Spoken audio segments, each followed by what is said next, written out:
희망누리의 온오프라인으로 참석해주신 여러분 안녕하세요. 저는 이번에 천원 청년교회의 교회장으로 발령받게 된 강진헌입니다. 만나서 반갑습니다. 네, 오늘 나눔은 여러분들이 언젠가 행복했을까라는 질문으로 시작을 한번 해보려고 합니다. 제가 사람들이 어떨 때 행복을 느낄까 궁금해서 한번 인터넷에 검색을 한번 해봤습니다. 어떤 사람은 휴일날 집에서 혼자 TV 볼 때 행복을 느낀다고 했었고요. 또 어떤 사람은 주변 사람들이 나를 찾아줬을 때 행복을 느끼는 사람도 있었습니다. 이렇게 일상을 통해서 행복한 감정을 느끼며 사는 사람들이 있었는데요.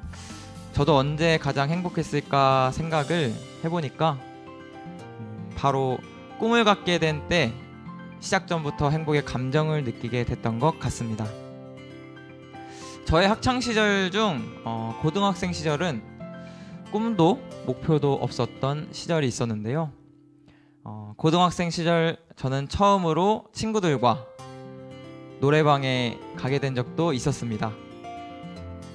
처음에 정말 노래 부르기가 부끄러웠던 기억이 또 나게 되는데요. 그런데 부르다 보니까 노래를 진짜 잘 부르고 싶다라는 욕심이 생기게 됐었습니다. 그래서 저는 이런 욕심을 채우기 위해서 하루에 2번 혹은 3번 노래방을 다니면서 연습을 했었던 적이 있었습니다. 개인적으로 학교에서 제일 잘 부르던 친구가 있었는데 그 친구를 넘어서는 것이 저의 또 목표였던 것 같습니다. 그렇게 그 친구를 넘기 위해서 수도 없이 연습하다가 보니 제가 학교에서 그 친구 다음으로 노래를 잘 부르는 사람으로 또 인정을 받게 됐었는데요. 그렇게 점점 실력이 쌓이다 보니 저는 이제 그 친구와 시에서 주관하는 청소년 노래 콘테스트에 도전해서 시에서도 1등이 아닌 2등을 했던 기억이 있습니다. 이때도 1등은 학교에서 제일 노래를 잘 부르던 그 친구가 했었습니다. 이렇게 제가 노래에 대한 욕심도 가지면서 연습을 하다 보니까 노래로 성공을 해보고 싶다는 생각이 들게 됐었는데요. 그리고 제 딴에 노래로 성공을 했다는 기준은 실용음악과에 들어가는 것이라고 생각을 했었습니다. 그래서 실용음악 입시에 도전을 해보기도 했었는데요. 그 당시 저의 꿈은 실용음악과에 입학을 하고 학과에 과잠바를 입고 또 버스킹을 하는 것이 꿈이었습니다. 가능하면 세계 일주를 해보면서 버스킹을 해보고 싶었는데요. 그렇게 꿈을 이루기 위한 첫 관문이었던 실용음악과 20대가 또 기억에 남게 됩니다. 이렇게 꿈도 목표도 없었던 제게 처음으로 구체적인 꿈을 가지게 된 순간이었는데요. 신기하게 꿈이 생기게 되니 꿈을 통해서 몰입이라는 힘이 생기게 됐던 것 같습니다. 그래서 오전에는 아르바이트, 또 오후에는 연습실에서 대학 입학을 위해서 꾸준히 노력을 했었습니다.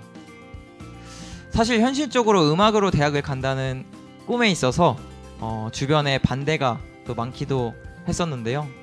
사실 그래서 여러모로 걱정과 또 두려움의 감정을 가진 채 꾸준히 그래도 준비를 또 했었습니다. 그래서 저는 그래도 25살까지만 딱 해보고 안 되면 포기하자 이런 생각을 가지며 또 입시를 도전을 계속 했었는데요. 그렇게 19살에서 22살까지 좀 삼수를 하면서 합격을 위해서 노력을 했었는데 신기하게도 3년차 때 제가 목표로 했었던 학교에 또 1차의 합격 통지서를 받게 된 경험을 했었습니다. 그런데 또 아쉽게도 2차 시험도 있었기 때문에 2차에서 또 떨어지게 됐었는데요. 그런데 저는 아마 난생 처음으로 그렇게 노력을 통해서 얻은 성과를 통해서 또 행복을 느꼈었던 것 같습니다. 이날의 향수를 잇는데 저는 또 4년 정도 또 걸렸던 것 같습니다. 그렇게 결과는 떨어졌기 때문에 불합격의 마음을 또 달래기 위해서 저는 천주청평수련원에 40일 수련을 또 받으러 들어가게 됐었는데요. 그날에 또 집에 휴대폰을 놓고 수련에 또 들어가게 됐었습니다. 그렇게 되니까 또 수련에만 집중을 할 수밖에 없었던 그런 환경이었습니다. 뭔가 그런 수련을 받으면서 행복했던 기억이 또 떠오르게 됐었는데요. 보통 수련하면 딱딱한 느낌을 받을 수도 있는데 저도 처음에 그렇게 생각하고 들어갔었습니다. 근데 막상 들어가 보니까 저에게 또 행복을 가져다 주는 일들이 또 많이 있었습니다.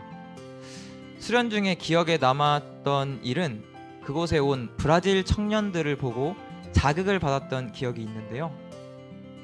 그 청년들은 한국에 오는 것이 꿈이었다고 했었습니다. 그리고 한국에 오기까지 순환들을 듣게 됐었는데 그 오기까지의 2년간의 고생을 했던 이야기를 접해 듣게 되니까 감동을 또 많이 느끼게 됐었습니다. 그들은 그리고 수련원에서 기도와 정성을 많이 들였었는데요. 그 모습을 보면서 저도 자극을 많이 받았던 기억이 있습니다.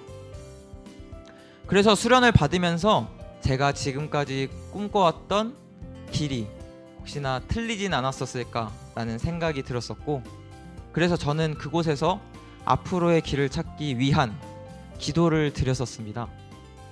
만약에 하나님이 계시다면 제가 앞으로 가야 할 길을 알려주십시오 라는 내용으로 기도를 드리면서 하늘에게 저의 생을 맡겨보고 싶다라는 생각이 점점 들게 됐었습니다.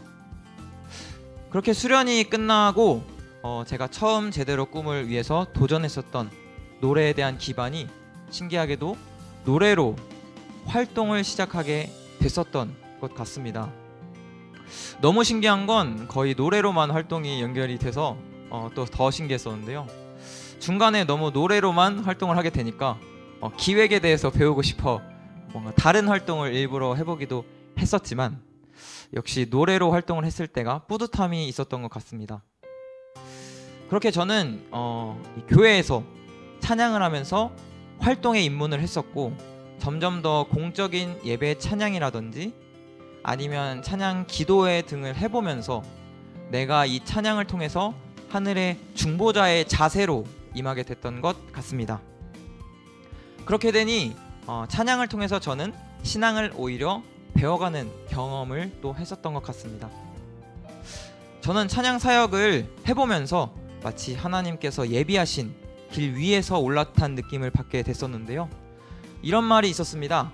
한 인간의 인생 중 하늘이 예정하신 길이 95%, 그리고 그것을 느끼며 나아가는 5%의 인간의 책임, 이 예정하신 95%의 환경을 하나님께서 항상 만들어주고 계셨다는 것이었습니다. 여기서 인간이 5%의 책임을 다하기 위해서는 스스로 결단을 하고 나아가는지가 정말 중요하다는 생각이 들었습니다. 이렇게 저는 찬양으로 연결된 활동들을 통해서 하나님의 95%의 예정하신 길을 밟아가게 됐던 것 같습니다. 그 길을 밟아 하루하루 5%의 저의 책임을 다해보니 현재 저는 교회에서 노래를 부르는 신임 목사가 되어 있었습니다. 앞으로 저는 제이어스, 위러브, 마커스 등의 찬양 밴드 사역을 늘리고 찬양 공직이나 문화 공직 쪽을 넓혀가고 싶다는 새로운 꿈을 또 가지게 되었습니다. 이렇게 꿈을 가지고 실패를 하던 성공을 하던 그 과정 속에서 저는 진정한 행복을 찾아가게 됐던 것 같고, 그렇게 꿈을 쫓아오고 그것을 되돌아보니 모든 것이 하늘이 주신 은혜임을 또 깨닫게 되었었습니다.